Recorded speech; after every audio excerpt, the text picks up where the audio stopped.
Hey guys, इस video में हम सौर मंडल के बारे में जानने की कोशिश करेंगे। यह टॉपिक एग्ज़ाम पर्सपेक्टिव से बहुत ही महत्वपूर्ण है। लगभग सभी तरह के एग्ज़ाम में इससे रिलेटेड क्वेश्चन पूछ ही लिए जाते हैं। डीएलएड सेकेंड सेमेस्टर विज्ञान विषय के अंतर्गत पहला चैप्टर है हमारा पृथ्वी और आकाश। इस चैप्टर को समझने के लिए हमें सबसे पहले सौर मंडल के बारे में जानना होगा। तो चलिए शुरू करते हैं सौर मंडल। तो गाइज, ये है हमारे सौर मंडल के डिफरेंट पिक्चर्स, जिन्हें आप देख करके विजुलाइज करके आसानी से सौर मंडल के बारे में जान और समझ सकते हैं। तो गाइज चलिए शुरू करते हैं सौर मंडल। तो गाइज, यहाँ पे दिख रहा है हमारा सौर मंडल की एक पिक्चर है, जिससे आप देख करके विजुअलाइज करेंगे। तो गाइज, ये है हमारा सौर मंडल। सौर मंडल का जो प्रमुख होता है, जो केंद्र में होता है, यानी कि वो सूर्य होता है। गाइज, हमारा सन जो है वो सौर मंडल का प्रधान है। और यहाँ पे जो आपको छोटे छोटे ये खगोलीय पिंड दिख रहे हैं, इन्हें कहते हैं ग्रह। तो गाइज, यहाँ पे जो है ग्रह दिख रहे हैं। तब बात आती है कि हमारे सौर मंडल में कितने ग्रह हैं, ग्रहों की संख्या जो है कितनी है। तो गाइज काउंट करते हैं। हमारे सौर मंडल में ग्रहों की संख्या 1 2 3 4 5 6 7 8 9। यहाँ पर ग्रहों की संख्या हो गई 9 गाइज।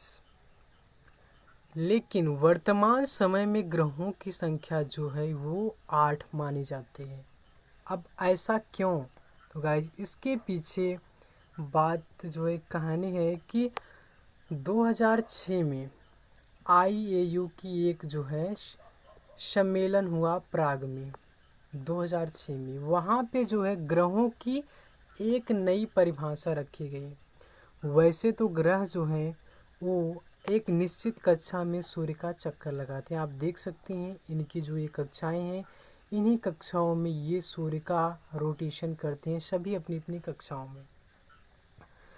अब बात आती है कि 9 से 8 ग्रह हम क्यों मान रहे हैं अब।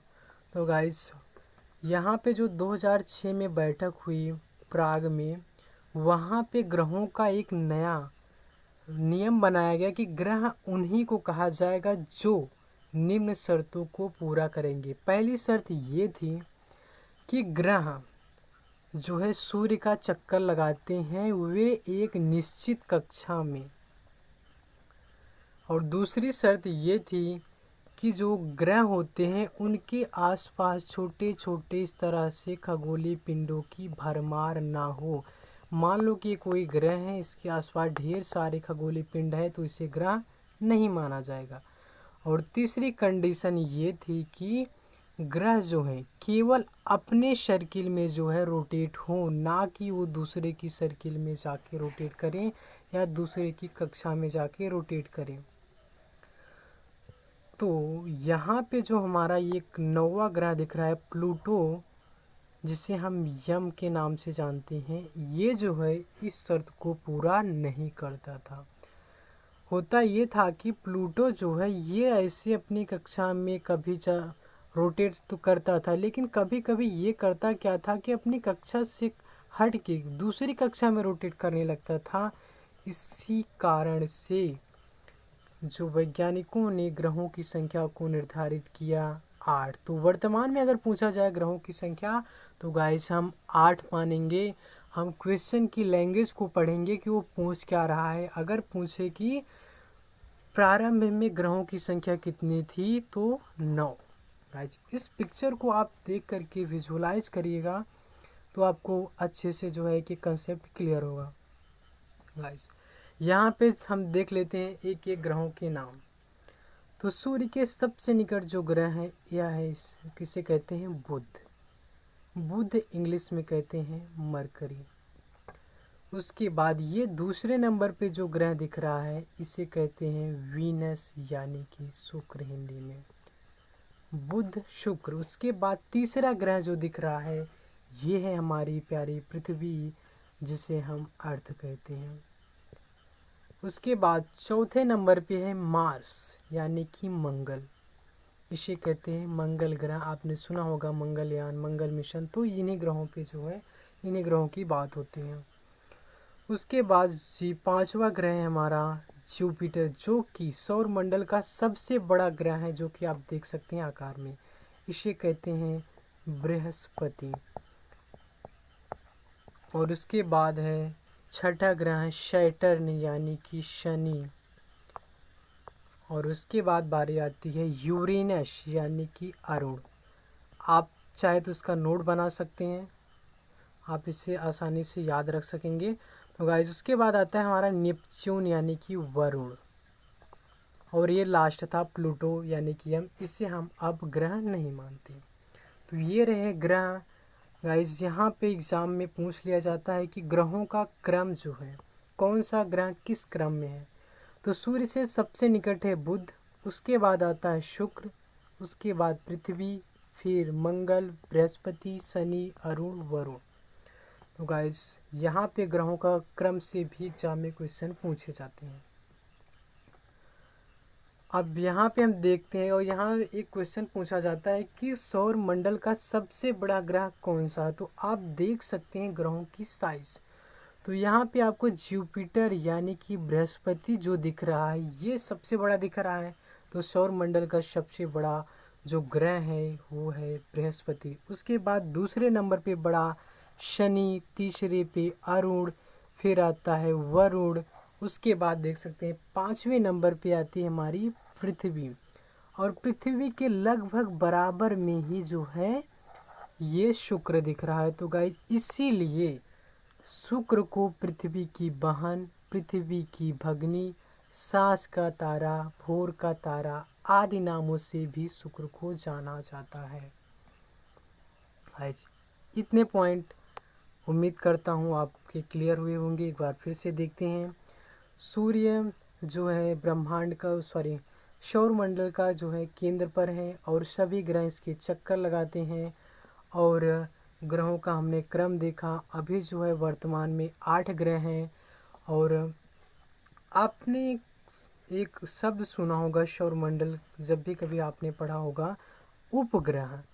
हमने अभी तो ग्रह देखा, और आपने सुना होगा उपग्रह। तो गाइस उपग्रह ऐसे खगोलीय पिंड जो ग्रहों का चक्कर लगाते हैं, यानी कि जैसे मान लेते हैं कि ये हमारा बृहस्पति ग्रह है, और इसके जो छोटे छोटे पिंड हैं ये इसका चक्कर लगाते हैं।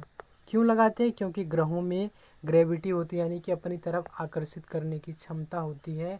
इसलिए जो है ये इनके चारों तरफ चक्कर लगाते हैं। तो ये ग्रहों के ग्रह हो गए, मतलब कि उपग्रह उसे कहते हैं जो ग्रहों का चक्कर लगाते हैं। तो गाइस उम्मीद करता हूँ समझ में आया होगा उपग्रह किसे कहते हैं।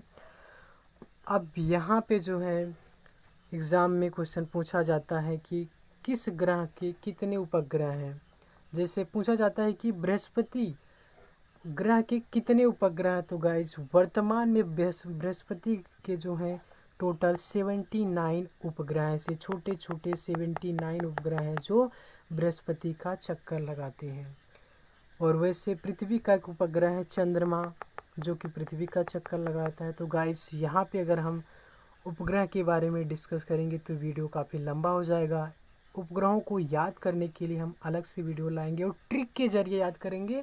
बहुत ही आसानी से आप जो है बस नाम देख करके आप उत्तर बता देंगे कि इस ग्रह के इतने ग्रह हैं। तो गाइस उपग्रह हैं, तो गाइस आगे देखते हैं हम, और आगे पॉइंट को डिस्कस करते हैं। यहाँ पे जो है ब्रह्मांड के केंद्र में जो है सूर्य है। तो गाइस यहाँ पे ब्रह्मांड के केंद्र में सूर्य है, और सौर मंडल के केंद्र में जो है सूर्य है। और सूर्य से जो है समस्त सौर मंडल में ऊर्जा जो है वितरित होती है। समस्त सौर मंडल में जो ऊर्जा का स्रोत होता है वह सूर्य होता है। अब बात आती है कि सूर्य से जो है ऊर्जा सौर मंडल में जो है वितरित होती है। तो सूर्य में ऊर्जा बनती कैसी है? तो इसके पीछे वैज्ञानिकों ने लॉजिक दिया कि सूर्य में जो है नाभिकीय संलयन की वजह से जो है एनर्जी प्रोड्यूस होती है।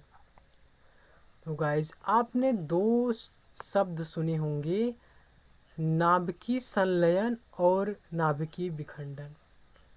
संलयन का मतलब होता है जुड़ना, मिलना, और विखंडन का मतलब होता है खंडित होना यानी कि टूटना। तो गाइस वैज्ञानिकों ने लॉजिक दिया कि सूर्य में जो ऊर्जा बनती है वो नाभिकीय संलयन की वजह से बनती है।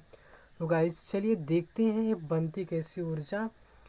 तो गाइस सूर्य जो है एक तारा है और यह गैसों का जो है गोला है। मिश्रित गैसें इसमें पाई जाती है जिसमें से प्रमुख रूप से हाइड्रोजन पाई जाती है।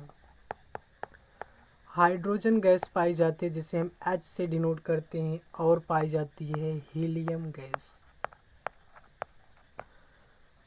और कुछ अन्य गैसें भी पाई जाती हैं, लेकिन प्रमुख रूप से हाइड्रोजन और हीलियम होती है। इसमें हाइड्रोजन का जो प्रतिशत होता है वो 71% हाइड्रोजन होता है और 26.5% जो है वो होता है हीलियम, प्लस 2.5% अन्य गैसें होती हैं। अब यहाँ पे एनर्जी बनती कैसी है, तो इसके पीछे वैज्ञानिक ने जो कारण बताया वो बताया कि सूर्य में नाभिकीय संलयन की प्रक्रिया होती है। जब हाइड्रोजन के 4 नाभिक, 1 2 3 4, हाइड्रोजन के 4 नाभिक, संलयन का मतलब मिलना यानी कि जुड़ना, जब हाइड्रोजन के 4 नाभिक मिलते हैं तो एक हीलियम नाभिक का निर्माण होता है और इस प्रक्रिया के दौरान ऊर्जा जो है प्रोड्यूस होती है। तो उम्मीद करता हूँ ऊर्जा कैसे जनरेट होती है, वैज्ञानिकों ने इसके पीछे जो लॉजिक दिया वो आपको समझ में आया होगा। तो गाइस चलिए देखते हैं हम आगे। यहाँ हम आपको अलग अलग पिक्चर दिखाते हैं सूर्य के रोटेशन पे। यहाँ आप देख सकते हैं, इस पिक्चर से अच्छे से समझ सकते हैं। यहाँ पे हमारा जो केंद्र में हो गया सूर्य, और इसके चारों तरफ आप देख सकते हैं कि ग्रह किस तरीके से रोटेट कर रहे हैं अपनी अपनी कक्षाओं में। और यहाँ पे आपको छोटे छोटे दिख रहे होंगे पिंड, यहाँ पे इस तरीके से ये क्षुद्र ग्रह होते हैं, यानी कि बहुत ही छोटे छोटे होते हैं पिंड, इन्हें क्षुद्र ग्रह कहते हैं। तो गाइस और यहाँ पे आपको एक और पिक्चर दिखाते हैं। यहाँ पे आप देख सकते हैं अच्छे से कि सूर्य कितना ज़्यादा हीट है। यहाँ पे हाइड्रोजन और हीलियम में जो है नाभिकीय संलयन की प्रक्रिया हो रही है, जिससे ऊर्जा जो है समस्त सौर मंडल में जो है वितरित हो रही है। तो आई होप आप समझ पाए होंगे कि यहाँ पे छोटा उपग्रह, बड़ा उपग्रह। तो यहाँ पे आप देख सकते हैं छोटा उपग्रह जो है वो हमारा है बुध। सबसे छोटा ग्रह है, सौरमंडल का सबसे छोटा ग्रह एग्जाम में क्वेश्चन पूछा जाता है तो यहाँ पे आप आंसर करेंगे बुध। और सबसे बड़े ग्रह की बात हो तो आप देख सकते हैं कितना बड़ा ग्रह है जो है, इसे कहते हैं बृहस्पति। तो गाइस आई होप ये लेक्चर आपको पसंद आया होगा। उम्मीद करता हूँ कि आप सौरमंडल के बारे में इतनी जानकारी अच्छे से समझ पाए होंगे। तो गाइस वीडियो पसंद आया हो तो लाइक, शेयर, कमेंट और चैनल को सब्सक्राइब करें। वीडियो अपलोड होते ही आपको नोटिफिकेशन मिलेगा और इसी तरीके से क्रमबद्ध तरीके से DL8 सेकेंड सेमेस्टर की तैयारी के लिए आप चैनल को रेगुलर फॉलो करें। Thanks for watching this video. Thank you so much.